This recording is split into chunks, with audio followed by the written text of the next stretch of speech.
Hi, this is Marilyn from Take Me Home Italy, and I'm here with Cristina Cristini. Now, who could forget that name? I did, but I won't again. Cristina Cristini is a fabulous tour guide. I worked with her in Genova, and I want to know more about her, and I would highly recommend her to anyone that is listening. So, Christina, hi, how are you? I'm very fine.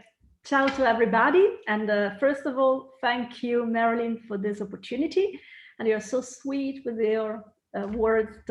Thank you so much. Oh, It's thank a great you. honor for me. Well, I'm glad you're here. I'm glad we could do this. But for my readers and my followers, tell me a little bit about yourself. Were you born in Genoa or? Yes, I'm a Genovese or Genoese, born and bred. This is the place where I was born and I grew up here. I've lived my entire life in Genoa and I love this town. When I was a teenager, like all the teenagers, I thought that Milano was better because it was a bigger city, more shops, more things to do. But I think that Genoa is the perfect place where to live. There is the sea and the countryside. There's everything. I mean, a university and cinemas and theaters. Oh, I'm lucky. It's a And beautiful city. It is. yeah, after 48 years, I can say that I know Genoa inside and out, like my pockets.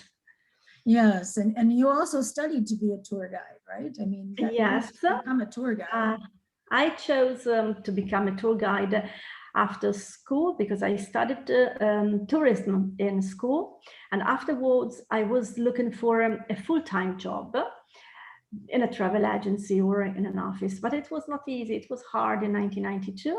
And so I decided to work as a tour manager and I started traveling around Europe with Italian groups. And this was an experience, and I met many local guides in many places in Germany, in France, in Italy. And so I decided, okay, I can try to become a local guide myself in Genoa. I knew I had to study hard, but I've made it. And I love this job. It's not a job; it's a passion. I mean, it's part of your life. So I'm missing my job because I miss meeting the people and taking them around Genoa and this area. It's my oxygen. So Yes, well, I know you specialize in Genoa, but you also go beyond Genoa, don't you? yes, You do because that? I'm a local guide in Genoa, Portofino, and the Italian Riviera, which means Portofino and Santa Margherita, or the Cinque Terre. I mostly work in Genoa because I live here. And then because I think that when you come to Genoa and you have a short time and you want to experience Genoa, you need a local expert. So it's like Naples or Marseille, it's a big port. So with a friend, with a local expert, you can see more things and you can save time. And then I work with local travel agencies or Italian groups or students to whom I offer cultural tours, like Genoa in the Middle Ages or the Risorgimento movement in Genoa, you know, in Chiavari, where you live. There Yes. is a museum about this period because Garibaldi and all the protagonists left from Genoa. So I offer these tours to Italian students or local groups. But Well, I most Americans don't know a lot about that Genoa and even Chiavari was so involved in the revolution that made Italy one country. You know, yeah, they don't know. it's it's funny because in America, Genoa is noted for the salami, the Genova salami, Yeah. and but this isn't a local product. The salami comes from another place, a village in the countryside, Sant'Olcese. But you are right. When you think to come to Italy, Genoa is not the first place to come to spring to mind because it's off the beaten tracks. Yes. But we must remember that 200 years ago, in the 19th century, it was considered one of the most beautiful cities in Italy for the magnificence of the palaces. The old town was famous all over Europe. Then the cemetery of Stalino, the monumental graveyard, the cemetery in Genoa. And many writers came, Byron, for instance, Lord Byron, and then Dickens, and then Mark Twain, and Flaubert. He was here during his honeymoon, and they wrote descriptions. For instance, Yes. Wagner wrote, I've never seen anything like this Genoa. Or Flaubert, he wrote, I'm in a beautiful place, in a beautiful town, which is made of marble. Everywhere there is marble, a beauty that tears the soul. It seems unbelievable because today nobody knows Genoa. Why? What happened? After World War II, Genoa became an industrial town and commercial port. So nobody in Italy, they don't consider Genoa a city of art.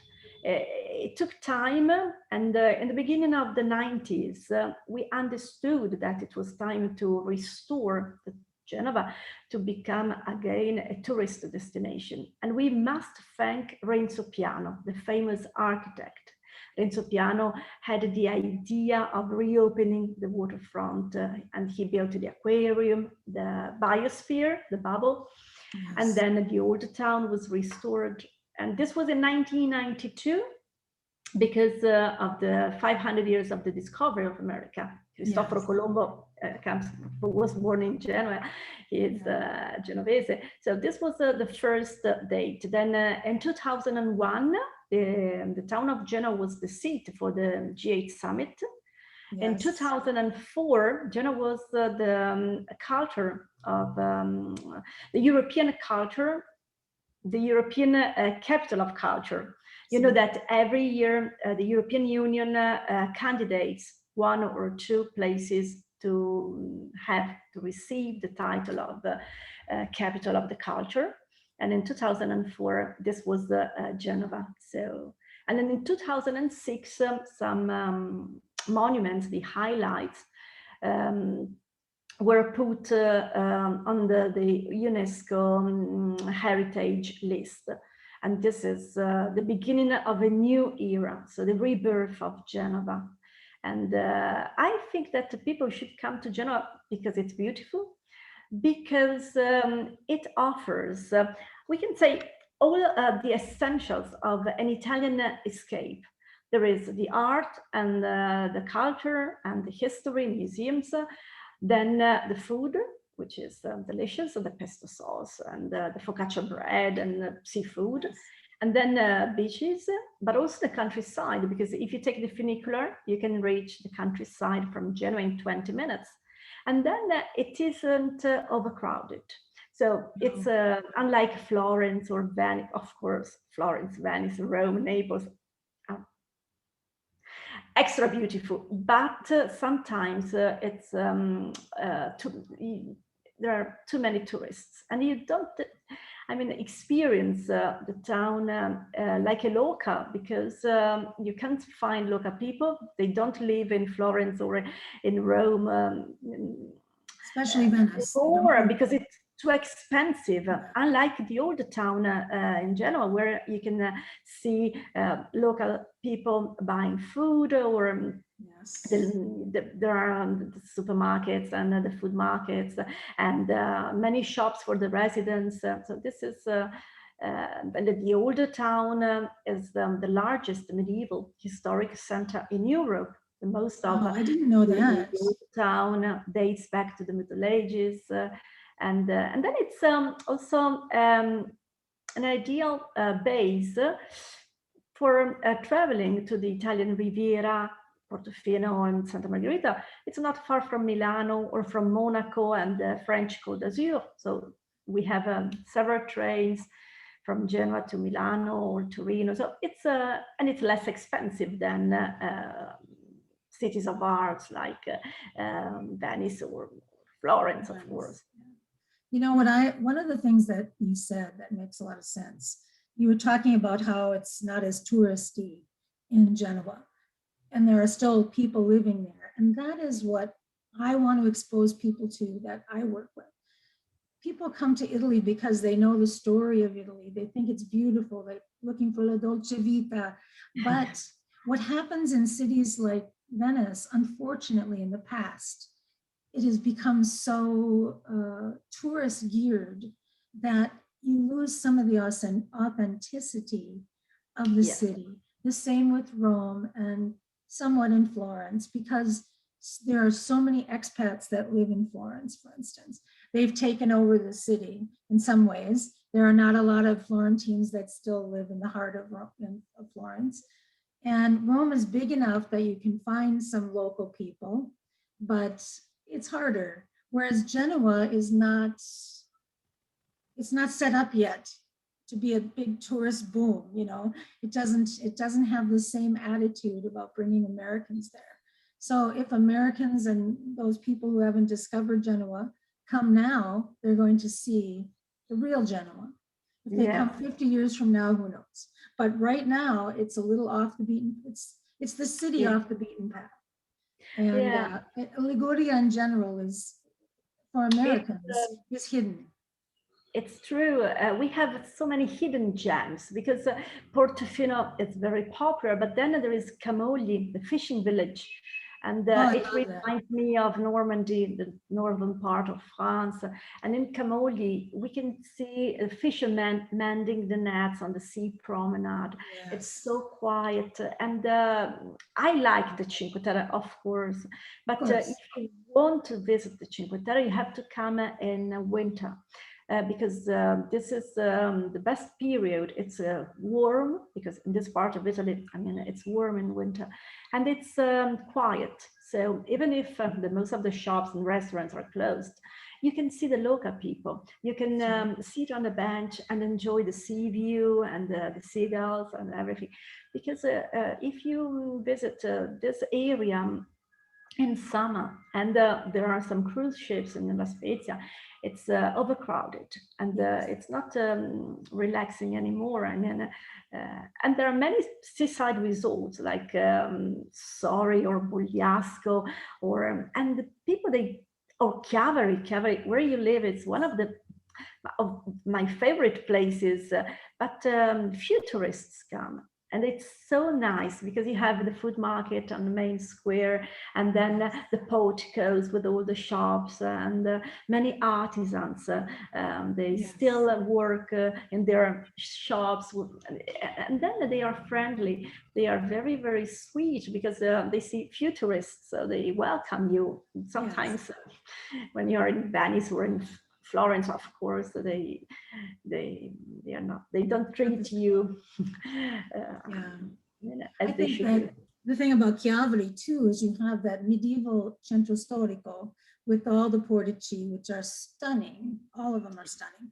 And then you walk down to the beach, and it's a little more modern, and you can go, have a beach vacation with a taste of medieval times. And I don't see a lot of small towns with the portico setup that we have in Chiavari. Not in, and no Americans come to Chiavari, almost none. So it's really my little hidden gem. So I love it. I'm so happy I stumbled upon it and found it as a place to live.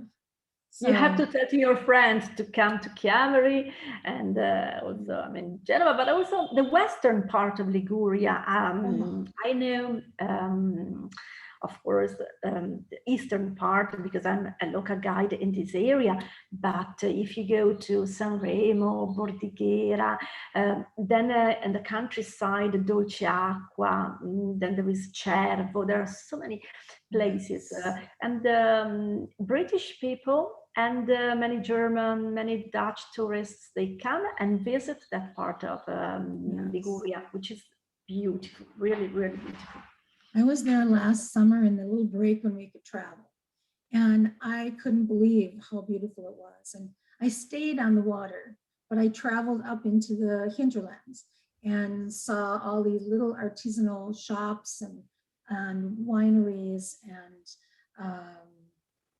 olive oil, and I love that area.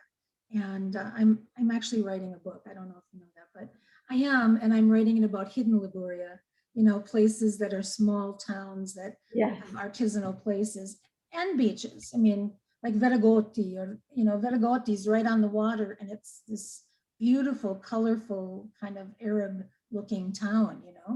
And then there's Varese and all. It's just there's so much stuff over there. It's I have to do more exploring. But Yeah, there are many, many places. I went to Cervo, and that was really nice. Luano, Yeah. Alassio. So I spent some time there before we got locked down again last year. So tell me, you just told me a lot about Genoa, why you think it is so unique. Is there anything in particular that people just have to see when they go there? Yeah, well, I think that there are many relationships between Genoa and your country. Cristoforo Colombo was born in Genoa, so we have the Sea Museum with a section dedicated to Christopher Columbus, and there are documents written by Colombo to the bankers of Genoa. There's a copy of the contract he signed with the Spanish crown, and he sent this document to Genoa for safekeeping. Then, you know that countless Italian migrants left their families behind them to find a better life in America. And many of them came to Genoa to buy the steerage ticket to take a transatlantic liner and cross the ocean and start a new life in your country. And there is the Sea Museum has a section about the Italian immigration. It's more or less like Ellis Island, not so big, of course, but you can see videos. There is a replica of a steamer, so you can see the steerage class. And this is part of our history. And then the blue jeans, because you know that the blue jeans was invented by Levi Strauss, but the material, the strong cotton, was made in Genoa many centuries before. I had no idea. Yeah, there is the story is long, but this was a linen and then a cotton, which was re-exported from France in bales marked Bleu de Gênes. Bleu de Gênes means the blue cotton made in Genoa, but sold under a French name. So Bleu de Gênes is the blue jeans is the mispronounced Bleu de Gênes. Yeah. And it's incredible because nobody remembers this, but there is the Museum of Sacred Art near the cathedral, where we have some tapestries. Actually, they are called tapestries, but it's a painting on a blue linen. And they date back to the 1600s, so 1545. And this is was made in, the material was made in Genoa, and it's like the blue jeans. It's so this is a local product. Then Levi Strauss had the idea of the trousers with many pockets because of the gold rush. So this was the period. But and I remember when I was a teenager, so a long time ago, near the port, where nowadays we have the souvenirs shops and fast foods and and restaurants and so on. There were shops. And the first boutiques selling the blue jeans imported into Genoa from the States, from America, because today we have department stores in Italy, but in this late 70s, the beginning of the 80s, we had the small boutiques, the shops. And sometimes when you look at the windows, you see the stickers, Levi Strauss or Roy Rogers. Yes. And I remember when I was a teenager, because we took the bus to the old port before the aquarium was built. So when the port was the commercial port, and there were all the shops, and we bought the blue jeans or the t-shirts. So it was. So that's something very unique. That I didn't realize that the material for the blue jeans actually originated in Genoa. And Yeah. that mispronunciation of the French word is where we got blue jeans. Next time you come to Genoa, we have to see the museum, and then the Museo Diocesano with the daily blue di Genova. So this collection of paintings on the blue linen. Perfect. Yeah, and the thing, okay, here's a question, because my sister wants to travel with me, as I said. And I said, what do you want to do when you go to Italy? She said, I want to eat pasta every day. And I said, well, you can, in Italy, and it's going to be better than anything you tasted. But everywhere you go, your sauces are going to be different. We are, our heritage is Abruzzese and Campania. So it's red sauce, some kind of red sauce all the time. So obviously, that's not true in Genoa. It's pesto. The pesto sauce, yes. Well, the pesto sauce is the most popular. I mean, because everywhere in the world you have a pesto alla genovese, and it's made of basil and Parmesan cheese and pecorino, and then pine nuts and some garlic and extra virgin olive oil, of course. But then there is the walnut sauce. This was another sauce, which is that's panzotti, right? That's what panzotti. See, and it's less famous, but I think it's delicious. It's hard to find the real homemade sugo di noci, the walnut sauce. And what is in it besides walnuts? I mean, what else is in it? Parmesan cheese, garlic, some the margarine, the margarine. Okay. And then the soft part of the bread, you let it rest in a cup with some milk. Then you squeeze it, and you use this. But many restaurants, they don't do this. So they use the cream. So this is the reason why the sauce is a little bit fat. But the real recipe is very simple, because it was made with a few things. You had a disposal and milk and the bread of the previous days, and the walnuts were other like hazelnuts or pine nuts, and then some spices like salt and the margarine. I like it. Me too. I love it, and I love the little raviolo or whatever it is. And there's this place, Sorry. I don't know if you know Sorry. I do. And there is this shop, Novella, because they have the factory. They make homemade pasta like strofie, gnocchi, or panzotti.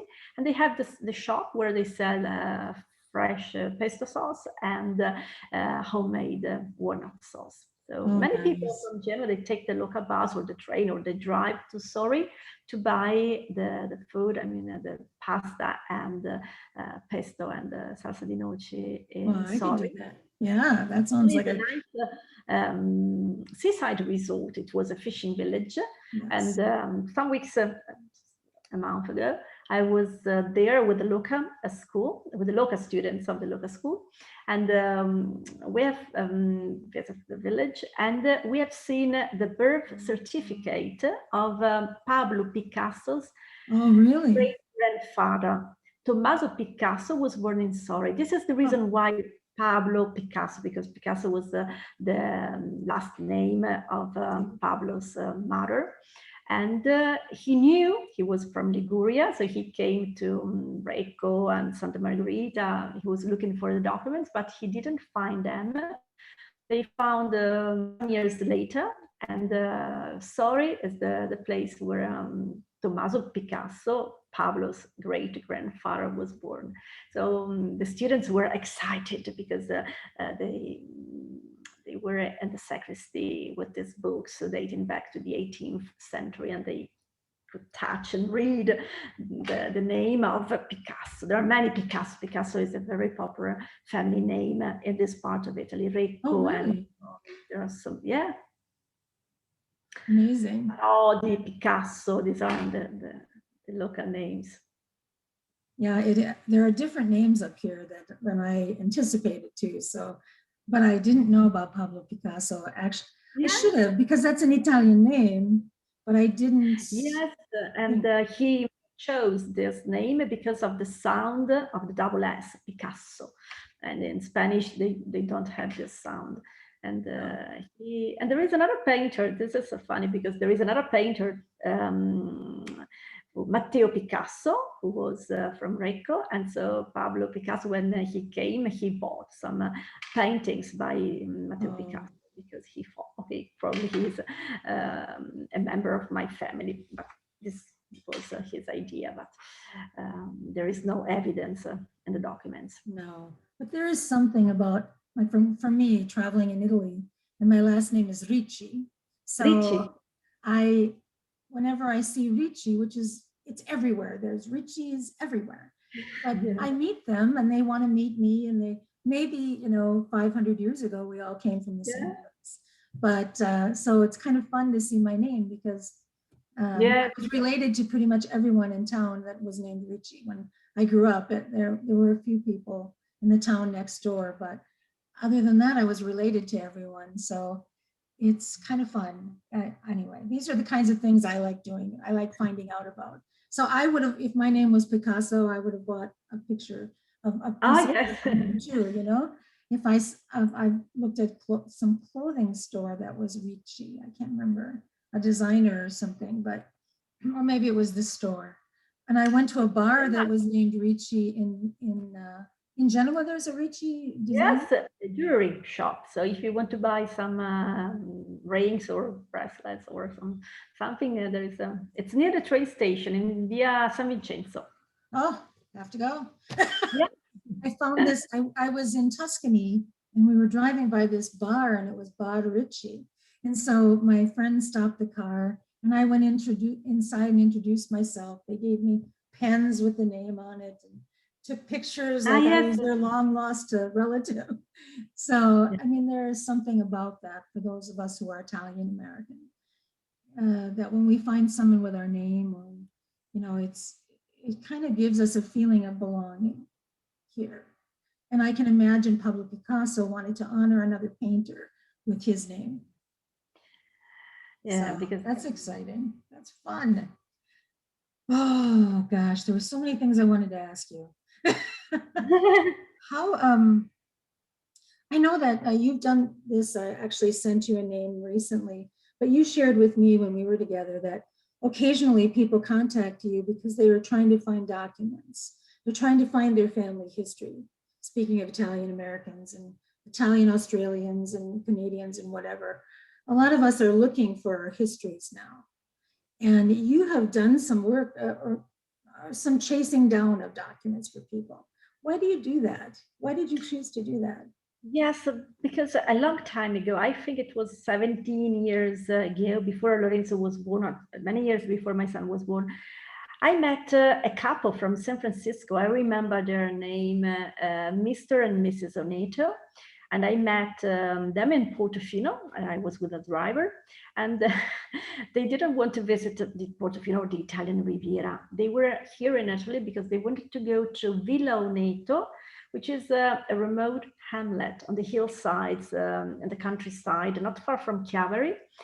And we drove to Villa Oneto, but I didn't know why, because if the travel agency, if I had been informed by the travel agency that they were here for this reason, because they wanted to visit the place where the great-grandparents were born, I would have called the parish priest or someone, but I didn't know anything. So it was a rainy day. It was in October. The village was, of course, empty. Nobody was around. And I thought, okay, I can ring the doorbell at the house near the church. And we were lucky because a lady came and she had the keys of the church.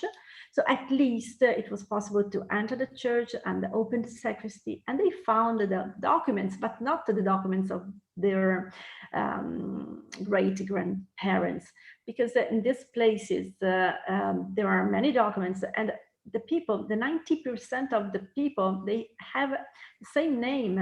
So you read the same name, the family name, but also the first name is always the same, because they gave the name of the father or of the uncle or the grandfather. So there are so many Giobatta, Moneto, Fuste, Fu Giovanni. They were happy because they were in Viloneto, and they had many documents in front of their eyes with the name of the family.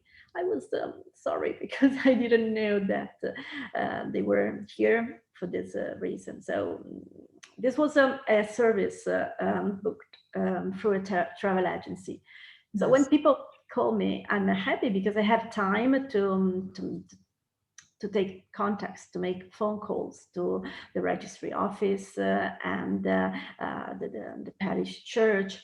If you're lucky, there is the archivist, because I'm not an archivist.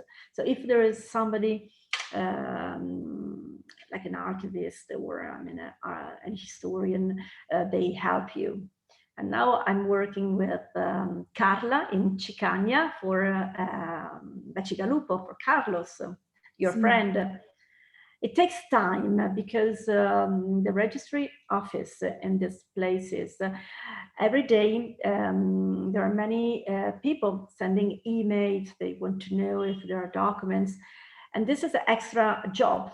So they have, of course, all the duties of a registry office, but then they receive these emails and messages. So sometimes it takes months because I'm not allowed to enter the archive, and of course, but if you're lucky, you find the documents. And the people are really happy. Places like Viloneto, and nobody in Liguria, there's nobody who knows Viloneto because it's a small village. And once I went to Rossi, and I'm curious, so I wanted to see the place where Dolly Garaventa was born. She was the mother of Frank Sinatra. Oh.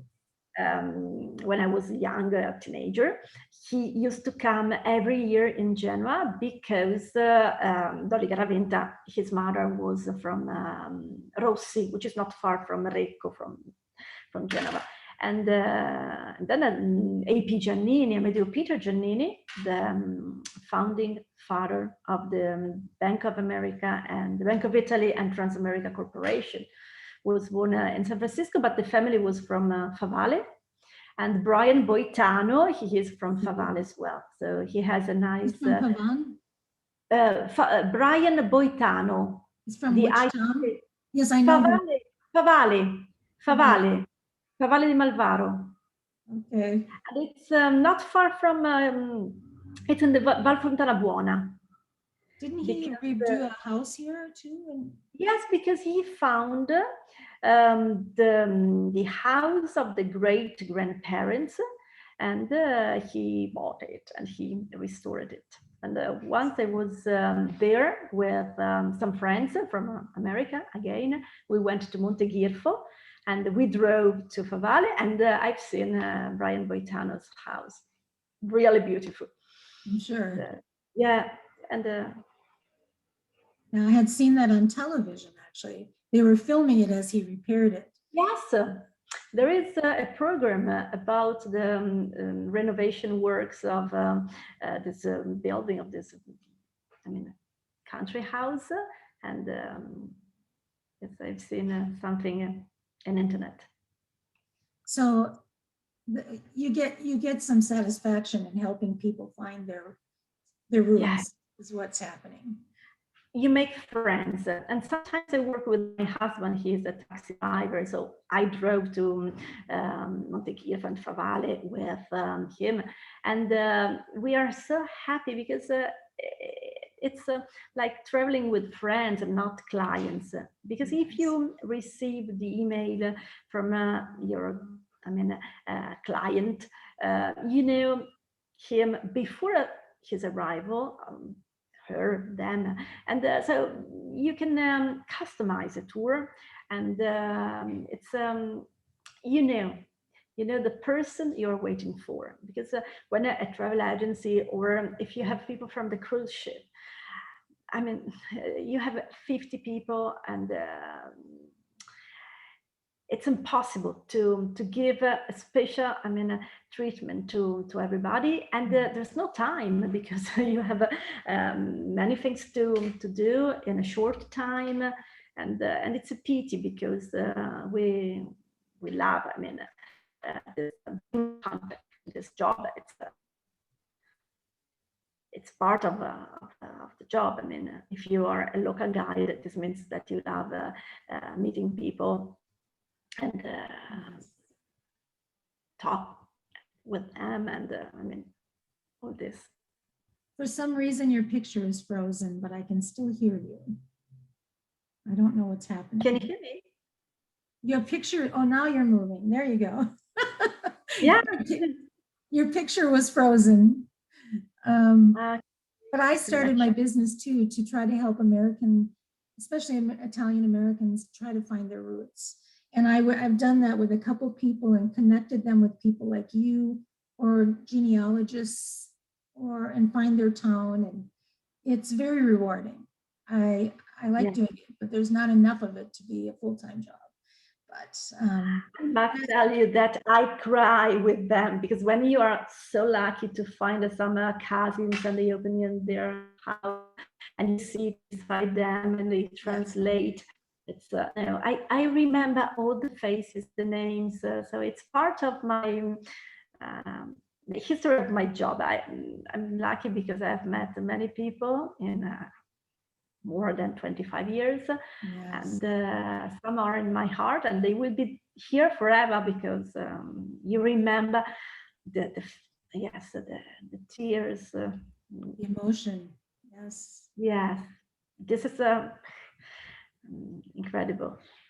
Oh, yeah, it is. I'll never forget meeting my relatives for the first time, and every time I go there and walk the streets they walked, it fills my heart, and I feel very fortunate to have done that. So I would be happy to help if anyone else needs help. I definitely try to connect them with someone. So, speaking of families, how does this work with your family? Your job. Yeah, this is my full-time job, but when you have a half-day tour in Genoa, this lasts 3-4 hours. Then the rest of the day you are free, and you can spend a lot of time with your family. And this is important when you have a kid. My son is 12, almost 13 years old, but I've spent a lot of time with him, because I'm my own boss. So if I need a day off, it depends on me. Of course, I'm not paid if I don't work, but this is priceless. You have time to spend with your children when they need it, but also with your parents, because of course they are young, they look after you, but then vice versa, sometimes they need you, or you want to spend more time with your parents. I used to work in winter when I was tour leader, of course, at Christmas, or on Easter. It was very common to travel to, but nowadays not anymore. I want to spend these days with my family. So I think it's the perfect job for a woman with children, and it's like more or less a teacher. So you have some free time to spend and to enjoy with your family. If you work in an office or in a shop 8 hours a day, of course, it's not so easy, common to spend days and days at home. Well, now after COVID, we've spent quite a bit of time at home. And It's enough. yeah, we're done now. It was, I know for me, obviously, I didn't earn any money last year. There were very few tourists and they shouldn't have come. But you've had years to build up. So hopefully it wasn't, I mean, you didn't lose any clients over it because if they booked last year, they're probably coming this year or in the future, right? How we hope.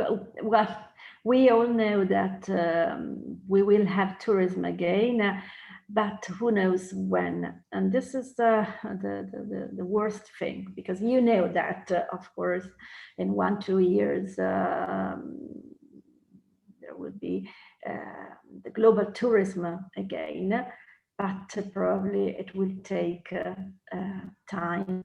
I think. I mean, it seems reasonable to me to think that we won't have American, Japanese, overseas tourists here in Genoa until next spring. And let's keep the fingers crossed. But probably the first tourists who will come will be the European independent travelers from France, from Switzerland. And in this period, I don't remember this word in English, because staycation, because in Italian it's turismo di prossimità, and the staycation is becoming very, very popular, because some friends of mine, they offer tours to the Genovese or the local people, and yes, you don't move, you don't want to risk. And then there is the economy, which is going through that period. And this is another problem, because, of course, the COVID-19 has changed the life. For all of us, for the whole world, really. Yes, yes, and this is the first time it's global, because it's a pandemic. I have been getting word from people, oh, I'm in Italy, I've come to Italy and it's way more expensive than it used to be. Or I want to fly to Italy, but it costs too much. Well, remember that even though I don't support the, big profits of big companies, but they haven't made any money either. They haven't been flying across the pond. The restaurateurs here, they've been suffering so terribly in Italy, and now they're opening the doors. Yes, maybe their prices went up. And so you should pay it. You should support those people. And that's how I feel about it. If I'm going to go out. You're right. But of course, on the other hand, many people have lost their job, or so I know it's difficult. It's just a difficult time. The tour guides, we have the same fees of 4 years ago, and we don't want to change for at least 2-3 years, because we know that it's not the moment. But you're right, I've seen that the prices are more expensive in restaurants and many places. Yeah, and that's not going to change for a while. So if people want to visit, and I hope they do, they have to understand that things change here just like they do everywhere. I'm in the United States right now with family for a few weeks, well, a couple of months, and I went out to a restaurant 2 nights ago, and I got a hamburger because it was an Italian restaurant that I don't like, because a lot of Italian restaurants in Minnesota are not very good. I mean, after you've had real Italian food, they're not that good. Anyway, so I ordered a hamburger, which wasn't very good either, but it was $18 for a hamburger in French. Very expensive. So that has gone up here too, because they were closed for a while and they just did takeout, and so it's happening everywhere. So when people think that Italy is going to be cheap, it's never going to be as cheap as you think it is. And if you want anything, it does cost. You have to pay to do things. So it's always a learning experience. And I think we're all adjusting to COVID. And in the United States, everybody is running around without masks, going shopping without masks. They have a higher rate of vaccination than Italy does, but there's still a lot of people that aren't, there's a lot of people that aren't vaccinated. So I don't know what the future holds. And until the world is on a better keel, we're going to have problems with up and down COVID. So let's keep our fingers crossed. Tocapero, boca al lupo. I have in Naples, you can have, I don't know the words in English, but in Naples there is the gobbo, il corno rosso, il portafortuna, il talismano. It brings luck. The gobbo? Gobbo is a man with a hunchback. Yes, because in Italy it's there is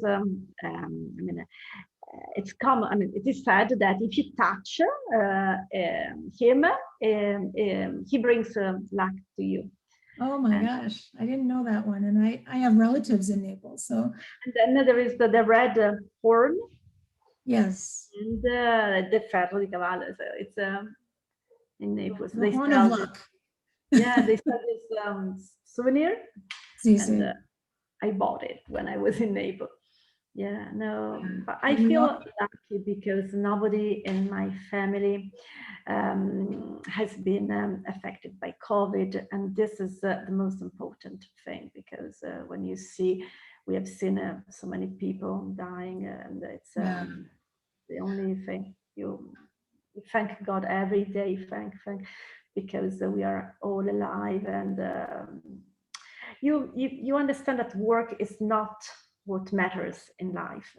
Yes. I miss my job a lot, and the money, because of course if you don't work you don't gain money, so there are problems over problems, but all my family is okay, and my friends and all the people on my group and my family are okay. So this is the most important thing. It is. We will remember forever. We will remember this period forever. And we will. I am glad I was in Italy for it, not the United States. And I feel like I learned a lot about people and what's important, like you said. What's important is breathing. What's important is loving your family and your friends, and having a heart and being kind. And money isn't everything. And obviously we need to buy food. But what I saw in Calgary was how much food was donated to people, how much food was donated at the grocery stores, how much food was put out for people, and how people cared about those less fortunate. And a lot of people died. And a lot of people, I started jumping every time I heard the ambulance. I heard the siren of the ambulance and I would just jump. And the fact that no one knew what was happening exactly when we started. Italy was so traumatized by it. And other countries came after us. But other than China, I think we were the first one hit badly. And we had to find our way through that, but people pulled together. And so I learned a lot of lessons in the last 18 months. And I think I'm a better person for it. Although having COVID is never going to be fun, and you never want anybody to get sick. And I wish we didn't have to learn that way. But I think a lot of people learned different lessons in the last 18 months. So I'm glad your family is all okay. Yeah. My family experienced COVID, but we all survived. Okay. So that is a blessing. And several had COVID. And I knew other people that had COVID, a lot of them, in the US and in Italy. So it's lucky that we're all here for another day. I can't wait to get back to Italy, by the way. I love seeing my family, so I have to come here and see my family for a while. I miss traveling. I would like to fly to your country. I went to New York and Washington so many years ago. I was student. Oh, 19, I remember everything as it was yesterday. I remember we were students and 25 girls and one teacher. yes. And we went Wow. to Washington. We spent 3 weeks in Washington and then a few days Nice. in New York. But we, it was it was a student, an exchange program between my high school and the high school in Herning. Oh, nice. Well, Yeah, any travel changes you. Travel opens your mind. Travel helps you to understand that not everything is the same. yes. It's You open your mind. You know people, and if you spend your life, all your life in the same place, in the same office with the same people, you think that you are right. That what you think it's,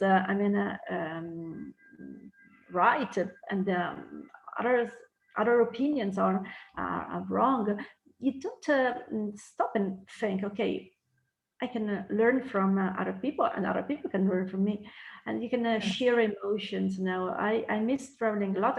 I'm very happy to work as tour guide, because when people come, they bring some their culture with them. So you meet people from China, from Japan, from Australia, from New Zealand, from France, and it's like traveling without, traveling, but it's incredible, because sometimes they bring some gifts to you. The Japanese people, they do this, so a bookmark, so you open the book and you see, oh, and you remember, so it's incredible. that's sweet. That's true. And I'd like to visit your country with my son. Oh, He yeah. have a box with all the dollars of the tips for Lorenzo, and it will be safe again. And we will travel to Someday, this. yes. Right The now, people, no. the I don't young think it's open to anybody coming in unless they're American right now. There are very few travelers allowed in the US. yeah, So my luckily I'm a dual citizen, so I can go both places. But yes, it's. I think it will take 2-3 years. But no, for the young people, because they must travel, and especially the Italian boys, the only especially the time. Italian boys. Mama, no, you have to go on your own, and No more mama. Take care of yourself. life. Yeah, yes, no, enjoy every day of your life with brilliant people, and bring joy to them, and no. Well, you do that every time I talk to you. So you bring me joy. I appreciate it. So thank you so much for doing this interview with me. And again, it is Cristina Cristini. How can people contact you? What is your email that they could email? Yes, For, I have a website, and yeah, yes, it's genoaprivatetours.com, and it's my website, and the yes. proposals, the tours in Genoa and the Italian Riviera, and I would like to. I'm here waiting for friends, and I'm looking forward to meet people, and to start again, and I'm here with open arms, and Yes, you are. And and I will refer people to you as well because I trust you. And basically, when I refer people to someone, it's only people I have worked with. And so I would strongly recommend you for touring in Liguria, especially Genova. So it's Genoa. What is your website? www.genoa. Private www.genoaprivatetours.com. tours. And it Yeah, is people. Genoa, Genoa, not Genova, right? Genoa, yes, Genoa. GenoaPrivateTours.com. Because Great.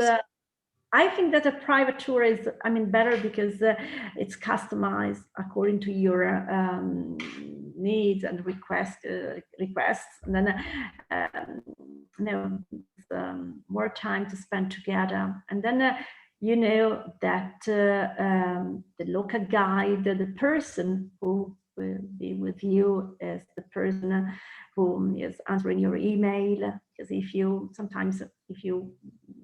book a tour for a travel agency, then you don't know who will be your guide. So absolutely, it's much better to know the person up front, or at least to know me, and then I refer them to you. If you know, yeah, if people know that I don't just refer people out to just anybody to make money, because that's not important. Money is important, but your experience is more important.